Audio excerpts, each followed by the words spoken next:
Sir, ಇವತ್ತು ಪ್ರತಿಭಟನೆ ಮಾಡಿದ್ದೀರಿ, ನಾಗೇಂದ್ರ ಅವ್ರನ್ನ ರಾಜೀನಾಮೆ ಮಾಡಬಹುದು. ಇದು ದಲಿತರ ಪರವಾಗಿ ಜನಪರವಾದಂಥ ಹೋರಾಟ. ಭ್ರಷ್ಟಾಚಾರದ ಆಪಾದನೆಯನ್ನು ಹೊತ್ತಿರುವಂಥ, ವಾಲ್ಮೀಕಿ ಜನಾಂಗದ ಹಣವನ್ನು ಲೂಟಿ ಮಾಡಿರುವಂಥ ಆಪಾದನೆಯನ್ನು ಹೊತ್ತಿರುವಂಥ ಸಚಿವ ನಾಗೇಂದ್ರ ಅವರ ರಾಜೀನಾಮೆಯನ್ನು ಒತ್ತಾಯವನ್ನು ಮಾಡಿ ಹೋರಾಟ ಮಾಡುವಂಥದ್ದಾಗ್ತಿದೆ. ವಿಧಾನಸೌಧ ಮುತ್ತಿಗೆ ಹಾಕುವಂತ ನಿಟ್ಟಿನಲ್ಲಿ ಪ್ರತಿಭಟನೆ ಮಾಡಿದ್ರಿ.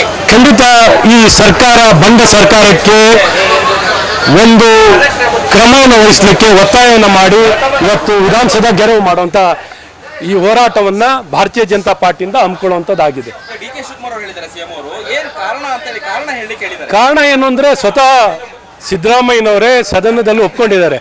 ವಾಲ್ಮೀಕಿ ಜನಾಂಗದ ಹಣವನ್ನು ಲೂಟಿ ಆಗಿದೆ, ಅಕ್ರಮ ಆಗಿದೆ ಅಂತ ಅವರೇ ಒಪ್ಕೊಂಡಿದ್ದಾರೆ. ಹಾಗಾಗಿ ಆಧಾರಿತವಾಗಿಯೇ ಅವ್ರು ರಾಜೀನಾಮೆ ಕೊಟ್ಟರು. ಅದರ ಆಧಾರಿತವಾಗಿಯೇ ಬಂಧನ ಆಯಿತು, ಅದರ ಆಧಾರಿತವಾಗಿಯೇ ಚಾರ್ಜ್ ಶೀಟ್ ಆಗಿದ್ದಾರೆ. ಅವ್ರು ಮತ್ತೊಮ್ಮೆ ಮಂತ್ರಿ ಹೇಗೆ ಮಾಡ್ತಾರೆ?